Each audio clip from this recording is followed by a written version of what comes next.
আসসালামু আলাইকুম, সবাইকে শুভেচ্ছা জানাচ্ছি। মাসুম মাহবুব দেখছেন ওপেন দ্য ইউটিউব চ্যানেল এবং মাসুম মাহবুব ফেসবুক পেজ। রংপুর থেকে শামীম রায়হান, চট্টগ্রাম থেকে মোহাম্মদ সিরাজ, ফরহাদ নরসিংদী, হাতিয়া থেকে শাহাবুদ্দিন। জি, এখন বাকিরা বলেন ভাই আমার নাম বললেন না কেন, আমি কি অপরাধ করেছি? আমার যে কটা নাম এই মুহূর্তে চোখের সামনে পড়েছে সেই কটা নাম বলেছি। ওকে, শাওন গাজীপুর, মিজান ওমান। এইবার যে আসা শুরু করছে, কাহিনী তো খারাপ। জি, আপনারা শুনতে দেখতে পাচ্ছেন, আমি শুরু করছি লাইভ। আমার কাছে যে খবরগুলো আছে আমি ধারাবাহিক আপনাদের একটা একটা করে দেবার চেষ্টা করছি। একদম ক্লিয়ার সাউন্ড, সব ঠিক আছে? আপনারা আমাকে একটু কমেন্ট করেন কোনো সমস্যা আছে কিনা। Voice sound all clear? জি হাসান ভাই, থ্যাংক ইউ। দর্শক, আজকের সেশনটা খুব দুর্দান্ত হচ্ছে আপনাদের জন্য। কিছু ইন্টারেস্টিং খবর আছে। মার্কিন প্রেসিডেন্ট ডোনাল্ড ট্রাম্প একটা চিঠির অপেক্ষা ছিল যে ইরান তাকে একটা চিঠি পাঠাবে। ওকে, তো ইরান তাকে একটা চিঠি পাঠাবে। সে বারবারই পাকিস্তানকে বলছে যে ইরানের চিঠিটা আসছে না কেন, আমি তো অপেক্ষায় আছে, একটা চিঠি পাঠাতে বলো ইরানকে। সেই চিঠিটা ইরান পাঠিয়েছে এবং সেই চিঠিতে কি লিখে আছে শুনলে আপনাদের খুব মজা লাগবে। পাশাপাশি আমার থাম্বনেলে দেখেছেন যে মার্কিন সেনা দূরবীন নিয়ে দাঁড়িয়ে আছে। যারা থাম্বনেলটা দেখেছেন তারা হয়তো বুঝতে পারছেন সেই দূরবীন নিয়ে তারা আসলে কি দেখলো। এই দুটো হলো আজকের ইন্টারেস্টিং দুটো খবর।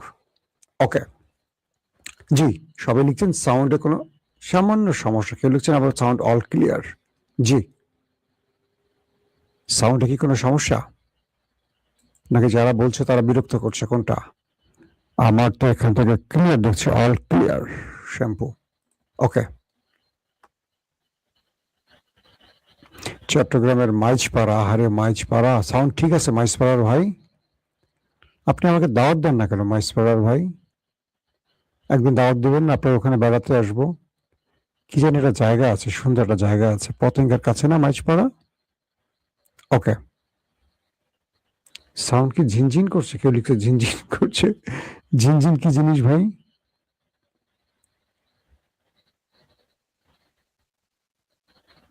ওকে, সাউন্ড ঠিক আছে বলছেন অনেক। ওকে, যে খবরটা দিয়ে শুরু করতে চাই সেটি হলো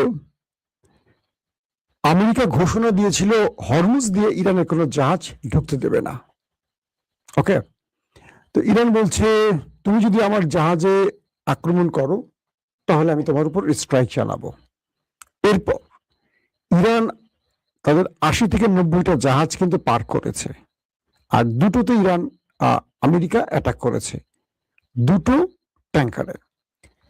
তার পাল্টা ইরান আমেরিকার স্বার্থ সংশ্লিষ্ট 4টা ট্যাঙ্কারে অ্যাটাক করেছে, আর ৮০ থেকে ৯০টার মতো জাহাজ হরমুজ দিয়ে ত্যাগ করেছে এবং বিকল্প পথ তারা রেল ইউজ করে পৃথিবীর বাজারে ইরান তার তেল পাঠাচ্ছে। ওকে, এই পরিস্থিতির মধ্যে সবচেয়ে বড় যে খবরটি, ইরান তার ২০ লাখ ব্যারেলের সুপার ট্যাঙ্কার, শুনছেন ঠিক, আবার বলছি ২০ লাখ ব্যারেল তেল সহ সুপার ট্যাঙ্কার একদম মার্কিন যুদ্ধজাহাজ ওয়ারশিপের সামনে দিয়ে পাঠালো।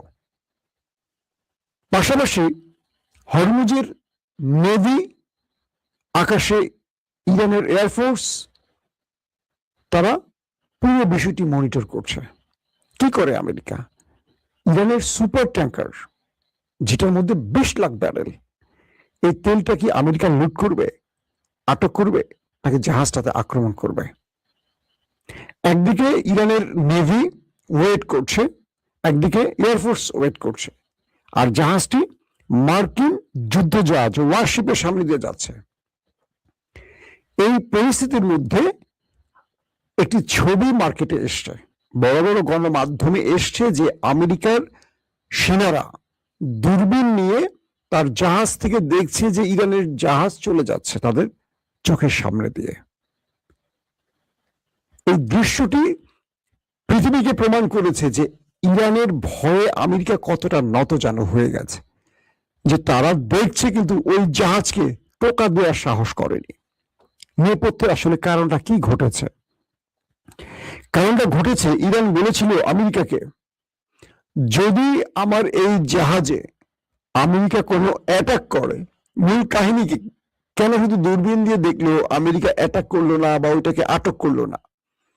এই জাহাজটি পরিচালনার আগে ইরান মার্কিন যুক্তরাষ্ট্রকে বলে দিয়েছে, আমার এই তেলের ট্যাঙ্কারে যদি আমেরিকা কোনো প্রকার অ্যাটাক করে তাহলে যুদ্ধ শুরু। কারণ তোমার যে ওয়ারশিপ সাগরে আছে সেটাকে ডোবানোর জন্য আকাশে আমার ড্রোন বসে আছে। আমেরিকা দূরবীন দিয়ে আকাশে তাকায় দেখে এই ড্রোন তো দেখা যাচ্ছে না, অনেক উপরে। অর্থাৎ ইরান বলে দিয়েছে, তোমার ওয়ারশিপের উপর আমার ড্রোন দাঁড়িয়ে আছে, তুমি যখনই আমার জাহাজকে টার্গেট করবে ওই ড্রোন থেকে মিসাইল পড়বে তোমার ওয়ারশিপে, তোমার সব সেনারা সোলাররা পানির নিচে চলে যাবে এবং ইরান থেকে একের পর এক মিসাইল আসা শুরু করবে তোমাদের টার্গেট করে। কই পালাবা চিন্তা করো। আমেরিকার ইরান এই থ্রেটটি যখন আমেরিকাকে দিয়েছে, আমেরিকা আর সাহস করে নাই যে ইরানের এই জাহাজে আক্রমণ করে কোন বিপদে পড়ি। ইরান বিরচিত ভাবে মার্কিন যুক্তরাষ্ট্রের নাকের ডগা দিয়ে চোখের সামনে দিয়ে চলে গেছে, আর তারা চেয়ে চেয়ে দেখেছে। একটা গান আছে না, চেয়ে চেয়ে দেখলাম তুমি চলে গেলে, তাই না? হ্যাঁ ভাই, মাইসপাড়ার ভাই বলেন, গান ঠিক আছে? আসেন এই খবরটি এখানে একটু পজ দিই, আসবো আবার। দ্বিতীয় গুরুত্বপূর্ণ খবরটি কি শোনেন। পাকিস্তানকে বারবার ডোনাল্ড ট্রাম্প বলছে, মিস্টার আসিম মনির, কোথায় আমার চিঠি? একটা চিঠির জন্য ওয়েট করছি, আমার তো একটা ফেস সেভিং দরকার খুব। আগামী নির্বাচনে আমি হেরে গেলে তো আমার রাজনীতিও শেষ, আমার ডেমোক্রেট আমার রিপাবলিকানদেরও ইজ্জত শেষ। তার অনেক আশা ভরসা করে আমাকে বসিয়েছিল এই চেয়ারে। আসিম মনির বলল যে চিঠি আসবে স্যার, একটু ওয়েট করেন, একটু ওয়েট করেন। শেষ পর্যন্ত ডোনাল্ড ট্রাম্প বিমানে উঠলেন কোন একটি গুরুত্বপূর্ণ সফরে। আজকে মার্কিন অনেক গণমাধ্যমে ছবিটি রিলিজ হয়েছে। তো সেই বিমানে বসে যখন ডোনাল্ড ট্রাম্প, তখন হঠাৎ করে তার কাছে চিঠিটা আসে, মিস্টার প্রেসিডেন্ট, হেই আপনার চিঠি। ট্রাম্প হাসি মুখে চিঠিটা খুললেন, ক্যামেরাগুলো ধরে রাখলো তার দিকে। আহা হা, ভালোবাসার প্রথম চিঠি কেমন লাগে বলেন? যারা প্রেমের চিঠি পেয়েছেন, চিঠিটা খুলতে কেমন লাগে একবার চিন্তা করেন তো। এখন তো প্রেমের চিঠি কেউ লেখে না, সব মেসেজ করে। ডোনাল্ড ট্রাম্পের ক্যামেরাগুলো তার দিকে তাকিয়ে আছে, তিনি চিঠিটা খুললেন, খুলে তিনি পড়তে শুরু করলেন, আর তার চুলগুলো উপর দিকে সজলের মতো খাড়া হওয়া শুরু করলো। ট্রাম্পকে ইরান শর্ত দিল, নাম্বার 1, যে তুমি হরমুজে তোমার যে নেভাল ব্লকেট এটি বন্ধ করে তুমি পালাও, তুমি নেভাল ব্লকেট খুলে দিবা, এখন এখানে তুমি আর থাকতে পারবে না, তুমি এখান থেকে চলে যাও, নতুবা আমি অ্যাটাক করব। 2 নম্বর শর্ত কি দিল, যে আমার রাষ্ট্রে যে হামলাগুলো হয়েছে, তুমি যে রাষ্ট্রগুলোকে ব্যবহার করে হামলা করছো, আরবের যে দেশগুলোকে, পুরো ক্ষতিপূরণ আমাকে দিতে হবে, তুমিও দিবা, তোমার সেই মিত্র আরবরা মিলে দিবে।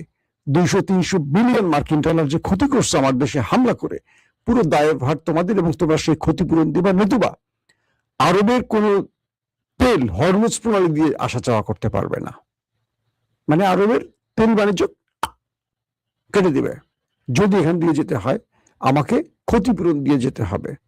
নাম্বার 3, ইসরায়েল নামক দেশটিকে লাইফ টাইম নিষিদ্ধ করা হলো হরমুজে। যতদিন ইরান নামক দেশ বেঁচে থাকবে, এখান দিয়ে ইসরায়েল নামক দেশ কখনো তেল নিয়ে আসা যাওয়া করতে পারবে না। ক্লিয়ার? ওকে, লিখছি মাসুম ভাই, আপনার লাইভের অপেক্ষা ছিলাম, হালিশহর মাঝপাড়া থেকে বেলায়। ও আচ্ছা, দাওয়াত দেন না, শুধু লাইভ দেখতেছেন, ঠিক আছে।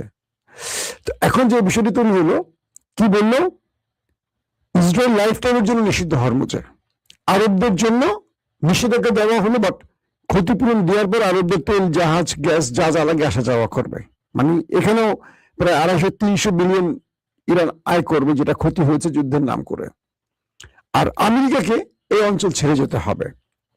তারপরে চিঠিতে কি লেখা, প্রেমের চিঠিতে লেখা, তোমাকে মিস্টার ট্রাম্প মার্কিন সেনাদেরকে আরব ছাড়তে হবে।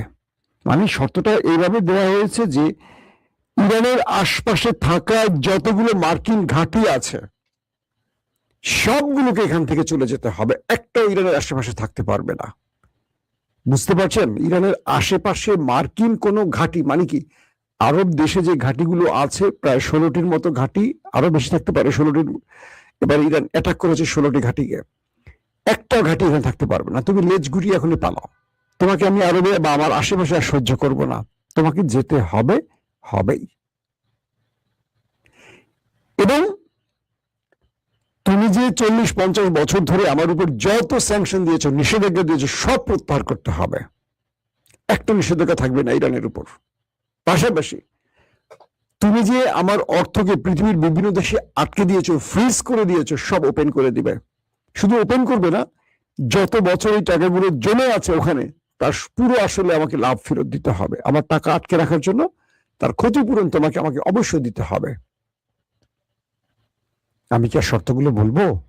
এই শর্তগুলো পড়ার পর ট্রাম্প আছে, ট্রাম্পের পাশার তলে বিমানের সিট আছে না, সে উপরে চলে গেছে বিনা টিকেটে। বুঝতে পারতেছেন? মানে এমন শর্ত ইরান আমেরিকা ট্রাম্পকে দিবে, ট্রাম্প কল্পনাই করেনি। তার প্রথম ভালোবাসার চিঠি খুলে তিনি দেখলেন যে তাকে ইরান মোটামুটি একটা ফ্লোরে শোয়ে দিয়ে যত পাওয়ার আছে স্ত্রীদের ডলতেছে, এখন স্ত্রী করতেছে সমান করার জন্য। এই চিঠি পড়ে মোটামুটি তার মাথা নষ্ট হয়ে গেছে। ট্রাম্প সাহেব কি করবেন বুঝতে পারছেন না। এই চিঠির জন্য কি তিনি অপেক্ষা করছিলেন? দর্শক, তো এই অবস্থায় ট্রাম্প খেপে গেলেন। আবার আমেরিকাকে দুদিনের আলটিমেটাম, কি বলে, মানে দুটো শর্ত জুড়ে দিয়েছে ইরান, একদম ডাইরেক্ট বলছে, মিস্টার প্রেসিডেন্ট ট্রাম্প, তোমার জন্য আমাদের দুটো শর্ত আছে, দুটো অপশন তোমাকে আমরা দিয়ে রাখি। এক, হয় তুমি তোমার সেনা নিয়ে ইরানে অ্যাটাক করো, তোমার সকল শক্তি নিয়ে ইরানে অ্যাটাক করো, নতুবা তুমি আমাদের শর্ত মেনে নাও। আমরা যে তোমাকে 14টার মতো শর্ত দিয়েছে, মানে আজকে যে শর্ত ইরান আমেরিকাকে দিয়েছে সেখানে মোট 14টা শর্ত দেয়া হয়েছে। আগে ছিল 10টা, আরো 4টা বাড়াইছে ইরান। খেলা কোন দিকে যাচ্ছে বুঝতে পারছেন?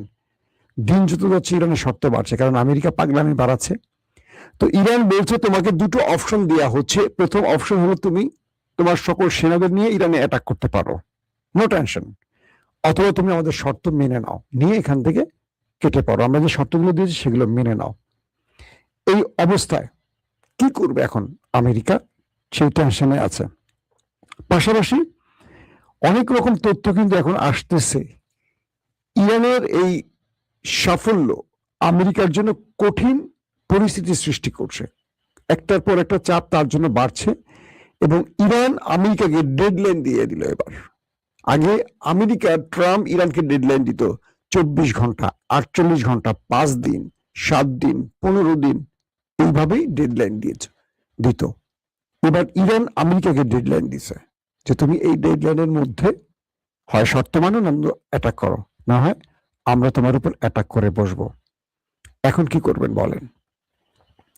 এখন আমেরিকা আপাতত ইরানের কাছে নত হওয়া ছাড়া আর কোনো পথ দেখেন, অথবা যুদ্ধ শুরু করা। আমি আপনাদের কাছে দিনের প্রথম খবরে বলছি, মার্কিন যুক্তরাষ্ট্রের যিনি সেন্টকমের যিনি কমান্ডার, তিনি এখন আরবের অপেক্ষায় আছেন, মানে আরব সফরে আছেন। এবং বলা হচ্ছে যে অ্যাডমিরাল বেট কুপার, সেন্টকমের যিনি কমান্ডার অ্যাডমিরাল বেট কুপার, তিনি এই যুদ্ধের মূল পরিকল্পক। আপনারা জানেন যে 26 ফেব্রুয়ারি ট্রাম্পকে তিনি তার পরিকল্পনা পেশ করার পর 2 দিন পর 28 ফেব্রুয়ারি ইরানের উপর আক্রমণ হয়, এবং এই বেট কুপার তার পুরো পরিকল্পনা ইসরায়েলের যিনি চিফ অফ স্টাফ তাকেও পেশ করেছেন। এরপর তিনি আরবে সফরে গেছেন, কারণ এই যুদ্ধটা আরব থেকে নিয়ন্ত্রণ করা হবে, এবং আরবে আমেরিকা হিউজ পরিমাণ সামরিক অস্ত্রগুলো মোতায়েন করছে। ইরান আরবকে উদ্দেশ্য করে বলছে যে এবার তোমার কোনো রক্ষা নাই, যদি তোমার ভূমি ব্যবহার করে আমেরিকা আমার উপর কোনো আক্রমণ করে,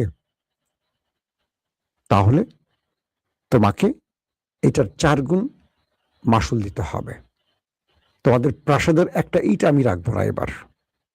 এতদিন আমরা মার্কিন স্বার্থ সংশ্লিষ্ট জায়গাগুলো টার্গেট করেছি, এবার আরবের রাজা বাদশাদের কোনো প্রাসাদের ইট আমরা রাখবো না, তোমাদের থার্ড প্যাট্রিয়ট পেছন দিয়ে ঢুকিয়ে দেব। যেগুলো দিয়ে তোমরা মনে করছো নিজেকে রক্ষা করবা, সেই থার্ড প্যাট্রিয়ট বা আয়রন ডোম যেগুলো বসিয়েছো এগুলো পেছন দিয়ে ঢুকিয়ে দিব। ইরান একদম সরাসরি বলছে আরবকে। পাশাপাশি তারা স্পষ্ট করে বলে দিয়েছে যে যদি বন্ধুত্ব চায় তাহলে ভাই হিসেবে বুকে জড়াবে ইরান, আর যদি শত্রুতা দেখতে চায় তাহলে আরবকে এবার প্রস্তুতি নিয়ে মাঠে থাকতে হবে। আরবের জন্য সবচেয়ে ভয়ঙ্কর দিন ইরান নামাবে এবার, কারণ আমেরিকা তো আরবে থাকে না, তাদের কিছু স্বার্থ সংশ্লিষ্ট জায়গা আছে, ঘাঁটি আছে, সামরিক অস্ত্র আছে, সেনা আছে, বাকি তো সব আরবদের। এবার ইরানের যে ৮০,০০০ বা ১,০০,০০০ মিসাইল রেডি আছে বা ড্রোন রেডি আছে, এর অর্ধেক যদি আরবে মারে, আরবের আর কিছু থাকা লাগবে না। বুর্জ খলিফা দেখবেন মাটিতে কাঁথে পড়ে আছে।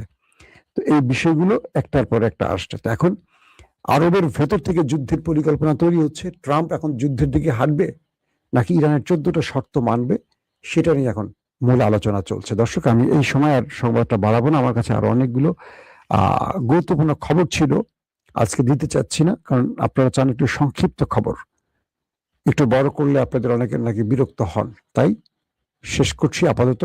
আগামীকাল সকাল 10টা থেকে 11টার মধ্যে আমি আপনাদেরকে আরো কিছু গুরুত্বপূর্ণ খবর দেওয়ার চেষ্টা করব। এখনকার মতো বিদায় নেই, প্রত্যেকে ভালো থাকবেন। আল্লাহ হাফেজ।